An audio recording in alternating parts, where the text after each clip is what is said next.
ರಾಜ್ಯಪಾಲ Thawar Chand ಗೆಹ್ಲೋಟ್ಗೆ Covid positive ಕಾಣಿಸಿಕೊಂಡಿದೆ. Corona positive ಹಿನ್ನೆಲೆ ಹೋಮ್ ಕ್ವಾರಂಟೈನ್ ಮಾಡಲಾಗಿದೆ.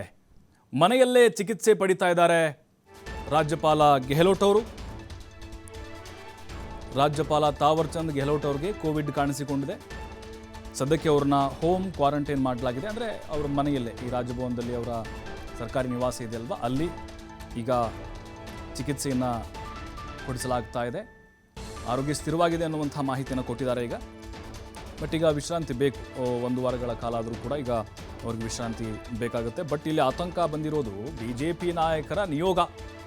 ಇವತ್ತು ದೂರು ಕೊಡೋಕೆ ಹೋಗಿತ್ತು, ಬರ ಪರಿಹಾರ ಬಿಡುಗಡೆ ಮಾಡಬೇಕು ರೈತರಿಗೆ ಅಂಥೇಳಿ. ಹಾಗಾಗಿನೇ ಅವರು ಇವತ್ತೇ ಭೇಟಿ ಮಾಡಿದರು ತಾವರ್ ಚಂದ್ ಗೆಹ್ಲೋಟ್ ಅವರನ್ನು. ಹಾಗಾಗಿಯೇ ಈಗ ಅವ್ರಿಗೆ ಆತಂಕ ಶುರುವಾಗಿದೆ, ಮತ್ತೆಲ್ಲಿ ನಮ್ಮನ್ನ ಕ್ವಾರಂಟೈನ್ ಮಾಡಿಬಿಡ್ತಾರೋ ಅಂಥೇಳಿ.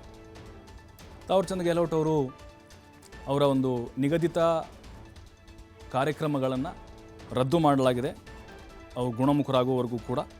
ಬಟ್ ಯಾವುದೇ ಕಾರಣಕ್ಕೂ ಭಯ ಪಡಬೇಕಾದಂಥದ್ದೇನಿಲ್ಲ. ಸಹಜವಾಗಿ ವಯೋಸಹಜ ಕೆಲ ಒಂದು ಸಮಸ್ಯೆಗಳು ಇತ್ತು. ಅದರ ಜೊತೆಗೆ ಈ ಕೋವಿಡ್ ಪಾಸಿಟಿವ್ ಅವರಿಗೆ ಪರೀಕ್ಷೆ ಮಾಡಿಸಿದಂತಹ ಸಂದರ್ಭದಲ್ಲಿ ಅದು ದೃಢಪಟ್ಟಿದೆ. ಬಟ್ ಈಗ ಅವರ ಮುಂದಿನ ಎಲ್ಲ ಕಾರ್ಯಕ್ರಮಗಳನ್ನು ಕೂಡ ರದ್ದು ಮಾಡಲಾಗಿದೆ. BJP ನಿಯೋಗ ಇವತ್ತೇನು ಅವ್ರನ್ನ ಭೇಟಿ ಮಾಡಿತ್ತು, ಅವ್ರಿಗೂ ಕೂಡ ಕ್ವಾರಂಟೈನ್ ಭೀತಿ ಶುರುವಾಗಿದೆ. ರಾಜಭವನದಲ್ಲೇ ಅವರು ಕ್ವಾರಂಟೈನ್ ಆಗಿದ್ದಾರೆ. ಆರೋಗ್ಯ ಅವ್ರದ್ದು ಸ್ಥಿರವಾಗಿದೆ ಅಂತೆ, ಮನೆಯಲ್ಲೇ ಕ್ವಾರಂಟೈನಲ್ಲಿದ್ದಾರೆ. ವೈದ್ಯರು ಸೂಕ್ತ ಚಿಕಿತ್ಸೆಯೊಂದಿಗೆ ನಿಗಾ ವಹಿಸಿ ಆರೈಕೆ ಮಾಡ್ತಾ ಇದ್ದಾರೆ. ಮುಂದಿನ ಕೆಲ ದಿನಗಳ ಕಾಲ ರಾಜ್ಯಪಾಲರ ಭೇಟಿ ಹಾಗೆ ಕಾರ್ಯಕ್ರಮಗಳು ಯಾವುದೂ ಕೂಡ ಇರೋದಿಲ್ಲ. ರಾಜ್ಯಪಾಲರ ಕಚೇರಿ ಅಧಿಕಾರಿಗಳು ಈ ಬಗ್ಗೆ ಮಾಹಿತಿ ಕೊಟ್ಟಿದ್ದಾರೆ.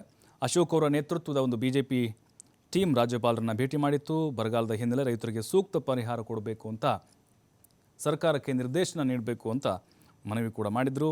ಬೊಮ್ಮಾಯಿ ಇದ್ದರು, ಸದಾನಂದ ಗೌಡ ಇದ್ದರು, ಅಶ್ವಥ್ ನಾರಾಯಣ, ಗೋಪಾಲಯ್ಯ, ರಘು, ಸುಬ್ರಹ್ಮಣ್ಯ, ರಾಮಮೂರ್ತಿ ಎಲ್ಲರೂ ಕೂಡ ಇದ್ದರು. ರಾಜ್ಯಪಾಲರ ಭೇಟಿ ಬಳಿಕ ಕೊರೋನಾ ವರದಿ ಬಂದಿದೆ.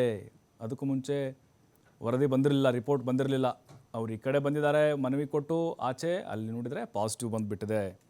ಈಗ BJP ನಾಯಕರ ಆತಂಕಕ್ಕೆ ಈ ಒಂದು ಕೊರೋನಾ ಪಾಸಿಟಿವ್ ದೃಢಪಟ್ಟಿದ್ದು ಕಾರಣ ಆಗಿದೆ. ನೋಡಿ, ಸಹಜವಾಗಿ COVID-19 ಈಗ ಯಾವ ರೀತಿ ನಮ್ಮಲ್ಲಿ ಕೇಸಸ್ಗಳು ಬರ್ತಾ ಇದೆ, ಜಾಸ್ತಿ ಆಗ್ತಿದೆ, ಟೆಸ್ಟ್ಗಳ ಸಂಖ್ಯೆ ಹೆಚ್ಚಳ ಆಗ್ತಾ ಇದೆ. ಎಲ್ರಿಗೂ ಕೂಡ ಬಹುತೇಕವಾಗಿ ಕ್ವಾರಂಟೈನೇ ಮಾಡಲಾಗ್ತಾ ಇದೆ. ಈ ಆಸ್ಪತ್ರೆಗಳಿಗಿಂತ ಮನೆಯಲ್ಲೇ ಅವರಿಗೆ ವಿಶ್ರಾಂತಿನ ನೀಡಲಾಗ್ತಾ ಇದೆ. ಬಟ್ ಈಗ ಈ ಹಿಂದೆ 2 ವರ್ಷ ಇದ್ದಂತಹ ಕೊರೋನಾ ರಣಾರ್ಭಟ, ರಣಕೇಕೆ ಆ ಥರದ್ದು ಯಾವುದು ಕೂಡ ಇನ್ನೂ ಆರಂಭ ಆಗಿಲ್ಲ. ಬಟ್ ಆರಂಭದಲ್ಲೇ ಈಗ ಕೊರೋನಾವನ್ನು ಗುಣಮುಖ ಮಾಡುವಂತಹ ಪ್ರಯತ್ನಗಳು ನಡೀತಾ ಇದೆ. ಅಂದರೆ ಕೋವಿಡ್ ಪಾಸಿಟಿವ್ ಇದ್ದಂಥವ್ರಿಗೆ ಈ ಹಿಂದೆ 1 ವಾರ 14 ದಿನಗಳ ಕಾಲ ಕ್ವಾರಂಟೈನ್ ಆಗಬೇಕಾಗಿತ್ತು. ಬಟ್ ಈಗ ಅವರ ಆರೋಗ್ಯದಲ್ಲಿ ಯಾವುದೇ ರೀತಿಯಾದಂಥ ವ್ಯತ್ಯಾಸ ಇಲ್ಲವಂತೆ, ಆರೋಗ್ಯ ಸ್ಥಿರವಾಗಿದೆ ಅನ್ನುವಂಥ ಮಾಹಿತಿ ರಾಜ್ಯಭವನದ ಕಚೇರಿಯ ಅಧಿಕಾರಿಗಳು ತಿಳಿಸಿದ್ದಾರೆ.